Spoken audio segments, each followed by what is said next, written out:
The Barons of Memphis, Marnie Gellhorn.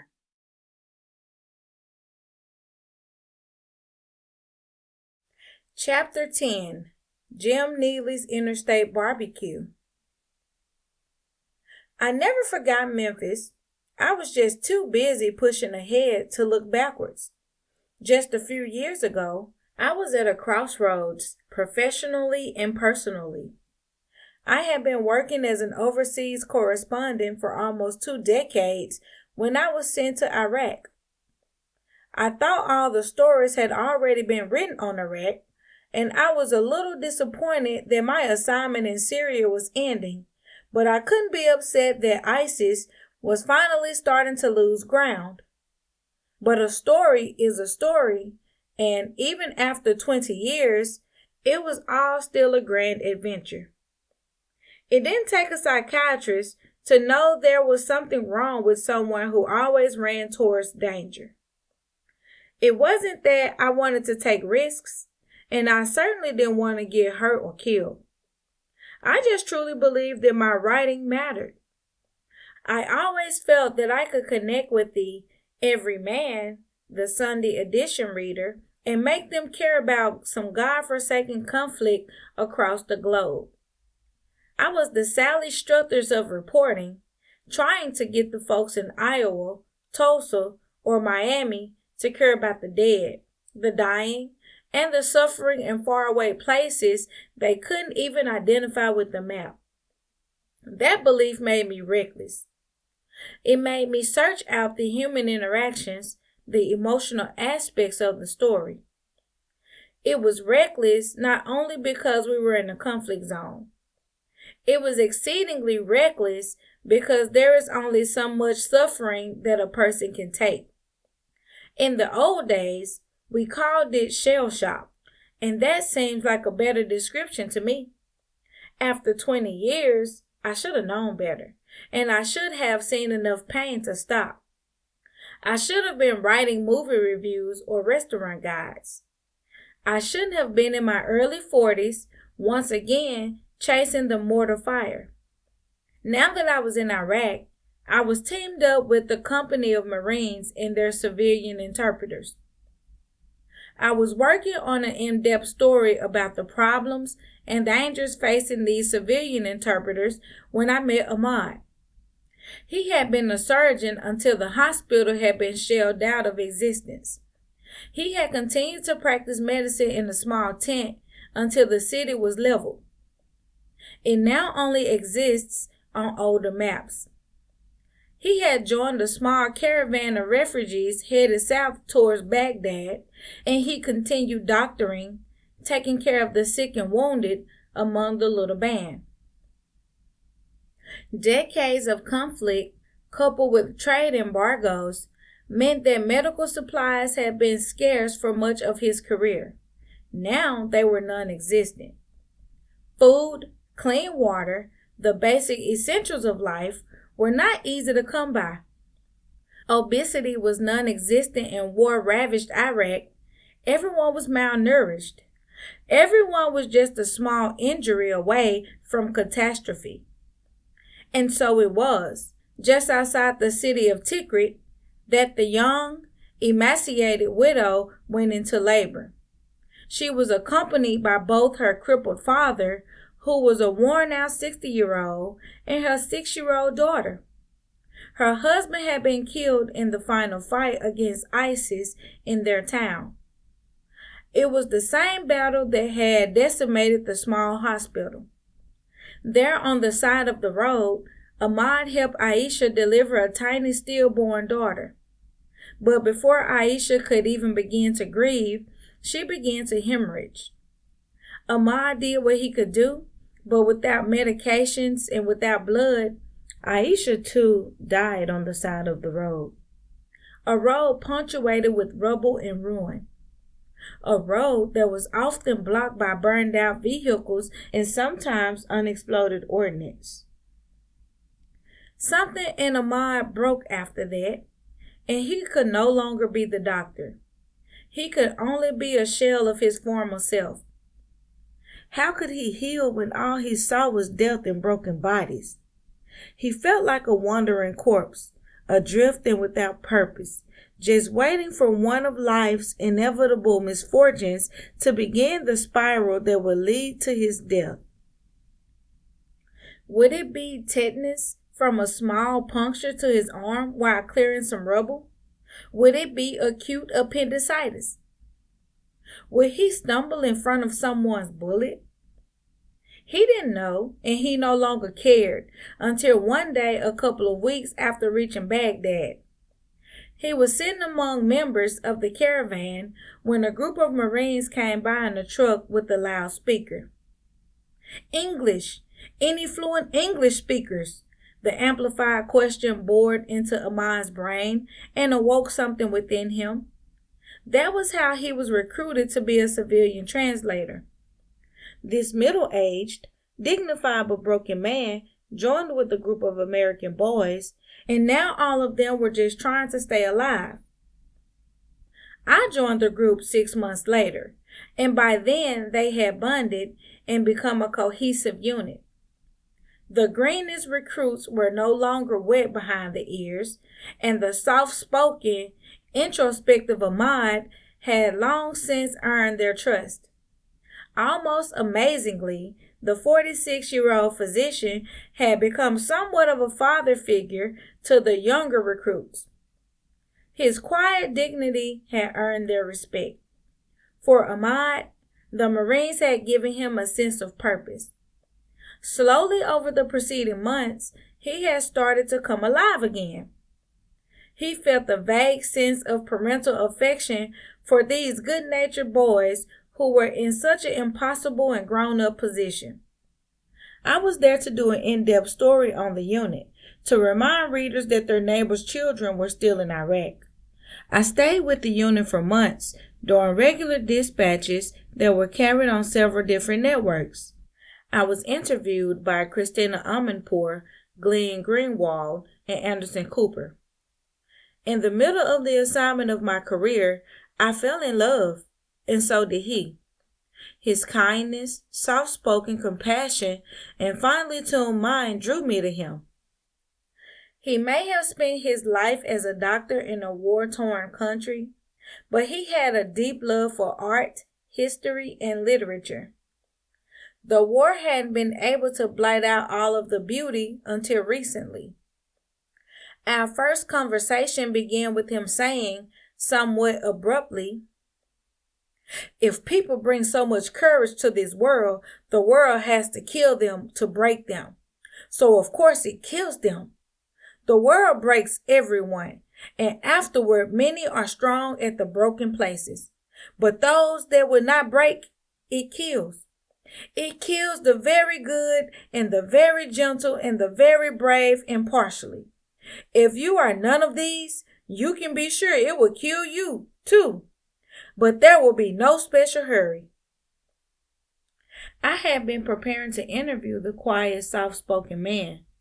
I had leaned over to get my pen and notepad out of my bag when these faithful words of Ernest Hemingway pierced my heart. I looked up and saw the truth of these words in Ahmad's eyes. I have no idea what he saw in me unless it was the absence of tragedy and the scars it leaves behind. I continued to write and report my stories, but as time went on, another story began to develop right in front of us. The company was being recalled, and they were going home. I just had one last story to write before I headed to New York to get my next assignment. But the story quickly became Ahmad, as several different soldiers on separate occasions confessed their concerns for him. The last 2 translators had been promised visas to the United States in exchange for their service, but the military had failed to honor their promise, and now both of the previous translators were dead. The U.S. government wasn't even offering to help Iraqi civilians anymore, and the troops feared for Ahmad's safety once they left. Once we returned to Baghdad, Ahmad's safety took on even more urgency. The company commander and several others went to the headquarters and appealed on humanitarian grounds. Every route they could think of, they took. Ahmad, for his part, said very little.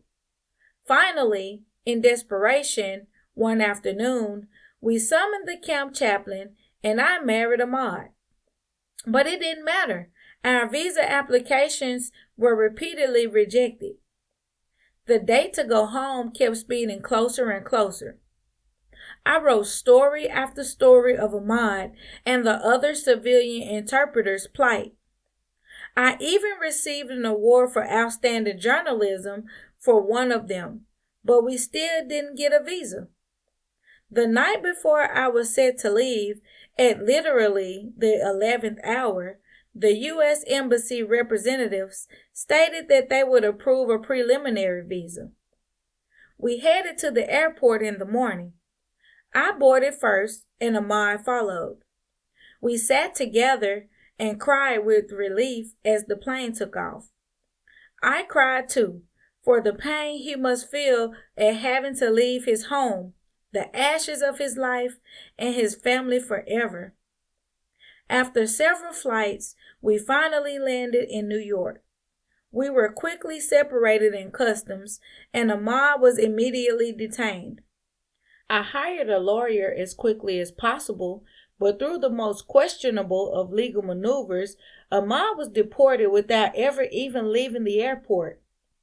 I wasn't allowed to see him before he left, and I was forced to stay in New York to work with the embassy and my lawyer to try and get Ahmad back to the United States. It became a living nightmare. I did everything I could, but it was all in vain. Within 3 months of being deported, Ahmad was dead. I didn't even find out for 4 more months. By then, my career was over. The public is fickle. You are an award-winning journalist when you report on the horrors of a war 12,000 miles away. People can feel both sad and superior at the same time.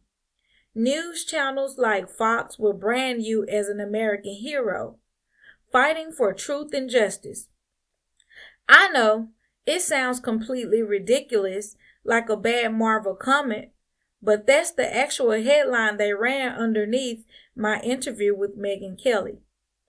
But once you expose the American hypocrisy, the injustice of a system that leaves Iraqi citizens with targets painted on their backs as an actual body count, well, then you became a target of the modern-day Joe McCarthy. That's right. It was a banner time for me, from being lauded as an American hero fighting for truth and justice, to having Tucker Carlson brand me as an anti-American traitor, working to destroy our country and dishonor its veterans. All that in under 12 months. They sure are wordy over at Fox News. The difference is, a Megyn Kelly interview gets you a few extra Facebook likes. A Tucker Carlson rant gets you fired after 60,000 of his viewers write to your editor. Tucker Carlson gets you death threats, the kind that are specific enough to keep you up at night with a pistol at your side. Tucker Carlson gets people so fired up that you aren't just worried about the people sick enough to write, you worry about everyone. You are afraid of being attacked in the Walmart. Why? Because it happened to me twice in the first month that I was home in my condo in Virginia. I was hunkered down in my lonely condo when my dear friend Yolanda called. Yogi, as she was nicknamed when we were undergrads, was my partner in crime, or the closest thing to it, my freshman year at Memphis State. We were in the same sorority, and we had been the closest in age the semester that I had joined. I may have mentioned that I was a naive little hick when I arrived in Memphis.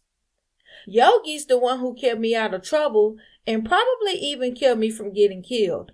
In fact, I knew she had. One night, when I was a sophomore and still trying to figure out my field of study, Yogi and I had gone to Beale Street to a party being held by the Omega Psi Phi fraternity. I was underage, so I was admitted without the mandatory bracelet needed for alcoholic drinks, but I wasn't much of a drinker anyway. I was having a great time despite my notorious lack of rhythm. I could trip just about anyone with my 2 left feet. It was just great to watch all the talented people around me juking and stepping. I couldn't even balance on a toe, and I could only step with great effort. If you aren't from Memphis, then stepping and Memphis juking might just sound like gibberish, but here in Memphis and most of the South, they are very specific dance styles. Stepping is based on traditional African dance and has been part of fraternity and sorority life since the last century. Memphis juking, as the name implies, was developed here in the late 1980s and is a style of dance that resembles moonwalking in its most basic forms.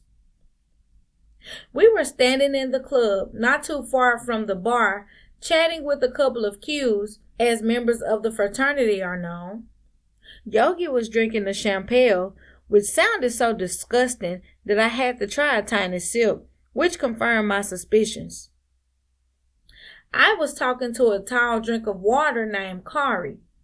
I always had an attraction to very tall men. The taller, the better. At 6 feet 8 inches, Kari fit the bill. He had a deep baritone voice, and I was enjoying a mild flirtation with him. Yogi was near my elbow doing the same with one of his friends. It was nothing serious, but a pleasant enough way to pass the time. Suddenly, shots rang out. Before I could even register that someone was shooting inside the club, Yogi had knocked me to the ground. As soon as the shooting stopped, she grabbed my arm and pulled me outside the club.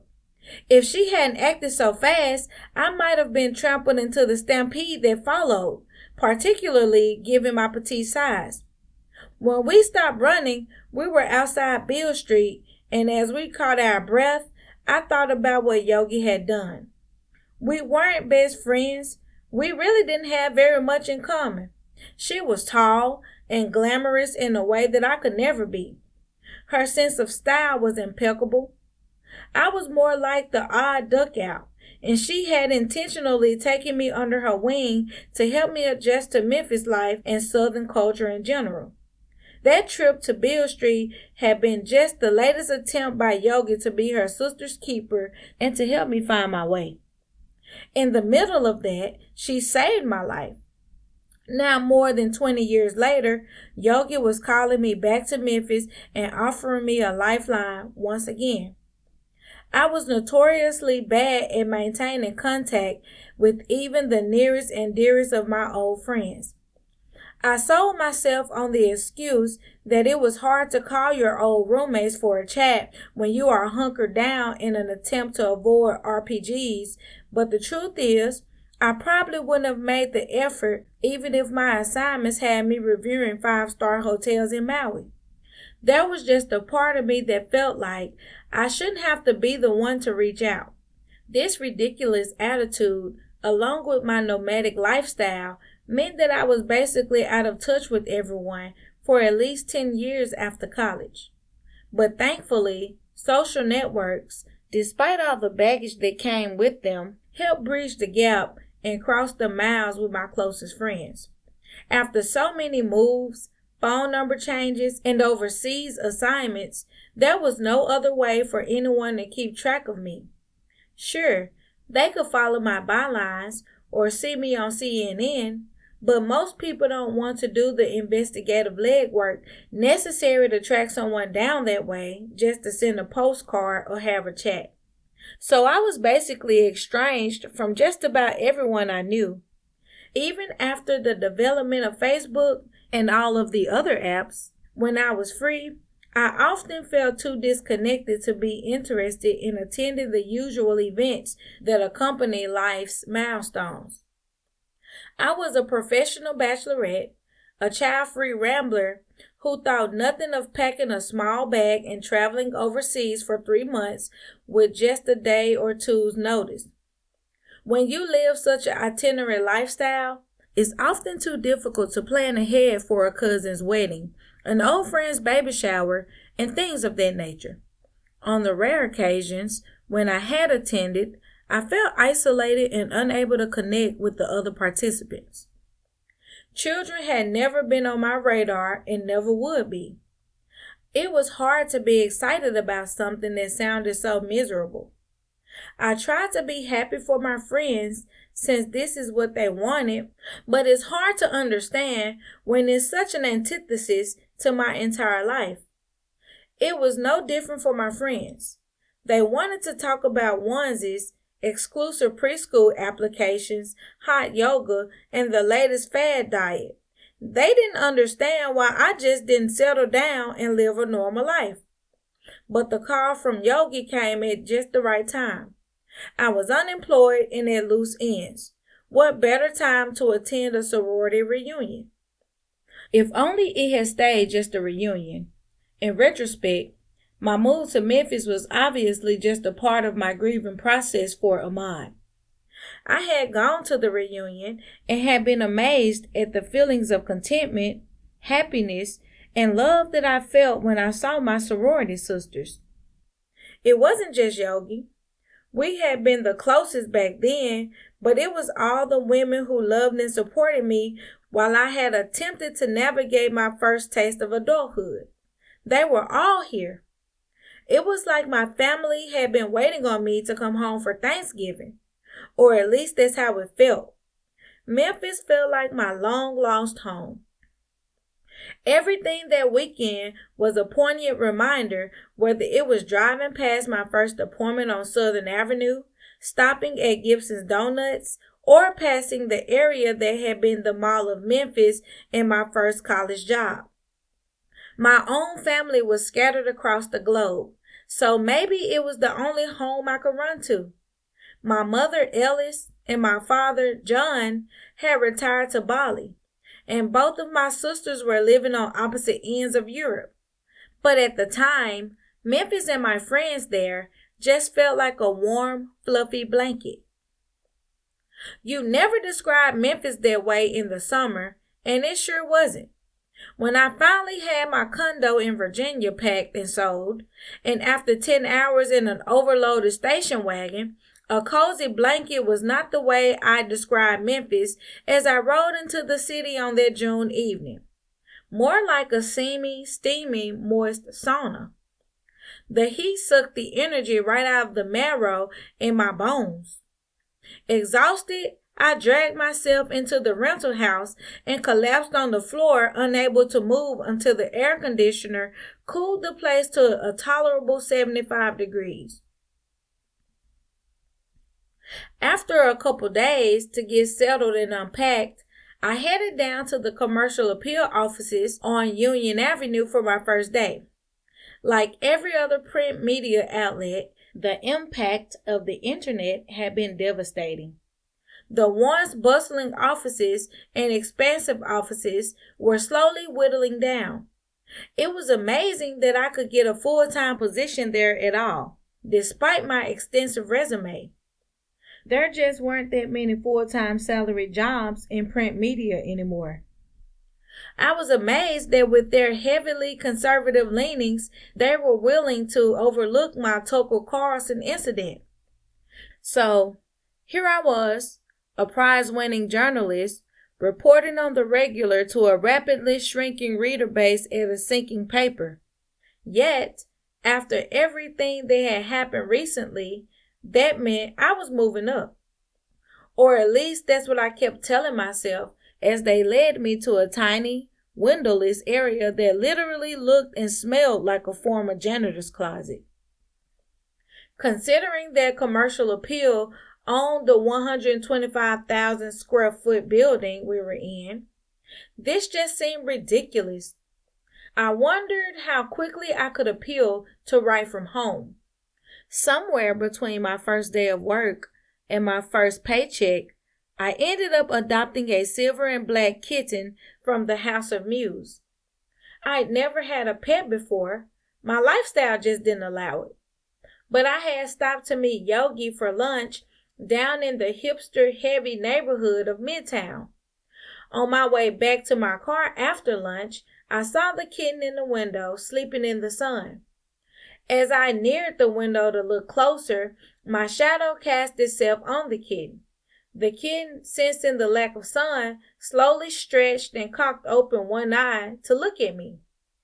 That was all it took for Henry Arthur George to come home with me. It was a huge mouthful for a small kitten, but I always felt like cats deserve dignified human names. Now Henry Pussycat had a suitable name, with a couple to spare. As I pushed the cart within the pet store, with Henry in his carrying case, up and down the aisles to pick up some cat litter and the other essentials he would need, I contemplated my life. It appeared that in the last 6 months, I had managed to click all the boxes as a middle-aged, widowed, childless cat lady.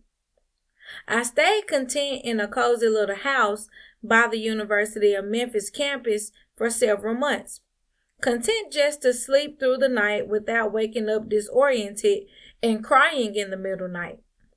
The nightmares had slowly started to fade away, even as I remained overly sensitive to the sound of gunshots. Unfortunately, in the neighborhood I'd chosen to live in, as well as most of Memphis proper, the sounds of violence remained a nightly event with an ever-climbing homicide rate. Somehow, this domestic guerrilla war was more disturbing than 6 months in Iraq. The fact that it didn't seem that way to everyone else was even more troubling. I socialized at the behest of my loyal sorority sisters, who refused to let me languish on the couch every weekend. The irony that my newly self-imposed stay-at-home lifestyle would become a worldwide phenomenon just a few short years later is something that I still don't quite comprehend. Because by the time the pandemic hit, I had healed enough that I had returned to the Marnie of old, one that relished being outside, traveling, and seeking out adventure. But that Marnie was nowhere to be found when I came back to Memphis, whipped and grieving. That Marnie seemed like just a vague memory of someone else. It is with this deep wound that I fell into the honey trap that threatened to slam shut on me forever. My first few months back in Memphis were a bit bewildering. At times, I felt like I was trying to remember the end of a movie I hadn't seen in quite some time.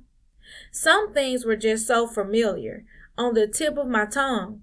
Other things were stuck somewhere in the recesses of my mind. And still others either gone forever or entirely new. Slowly, as I began to go out with my old friends, more things were unearthed from the deep reaches of my mind. Others remained frustratingly vague, like Chuck. I had vague, fun, pleasant memories of Chuck, but much of it stayed out of reach. Other people remained forgotten. One name seemed to bob to the top of my mind, especially after running into him at the Italian festival in East Memphis. I was with one of the younger members of the graduate chapter of my sorority, with whom I had become quite attached. Tawanda was more than a decade younger than me, and I felt somehow maternal towards her, despite having a paucity of maternal sentiment in my DNA. While I am short, at just 5 feet 2 inches, Tawanda was positively vertically challenged.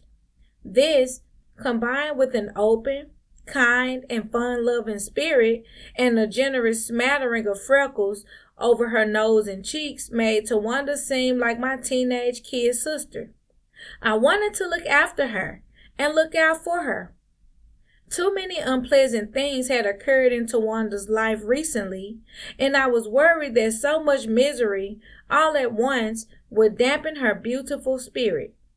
So, for once, I didn't have to be dragged out to socialize. I was dragging Tawanda to the festival. I wasn't even sure that I was a fan of the festival, but there was a festival that weekend, and I wanted to help shake Tawanda out of her old doldrums. She had a right to her feelings, like I was entitled to my grief. But after several months, I had realized, entitled or not, that grief only served to isolate me.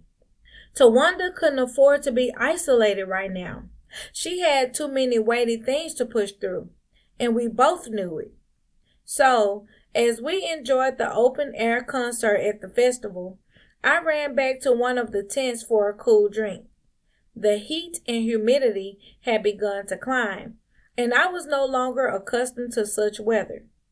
In the refreshments tent, an older man with the sandy silvered hair and blue eyes poured a cool drink as I entered and then pushed it in my direction. He was sitting near another small group of people, chatting and socializing. Despite the heat of the afternoon, he wore an oatmeal-colored suit jacket over a dress shirt. As I accepted the drink with a terse thanks, I noticed that he seemed familiar.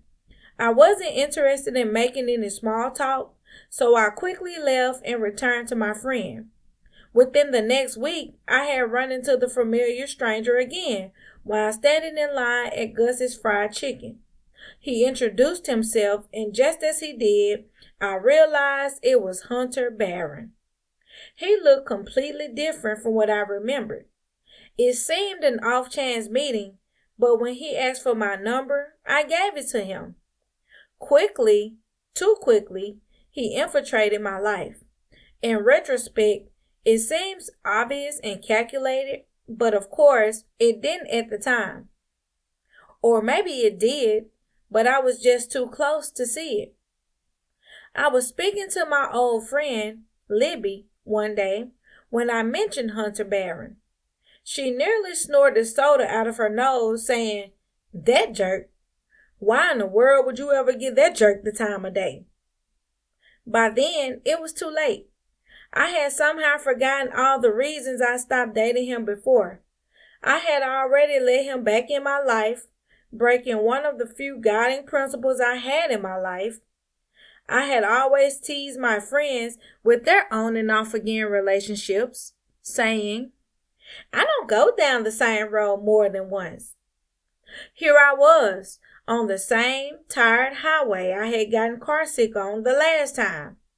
But this time, getting off the highway wasn't easy. I found out the same way that most of the women in Hunter's life did, that the only way out of a relationship with Hunter Barron was to run.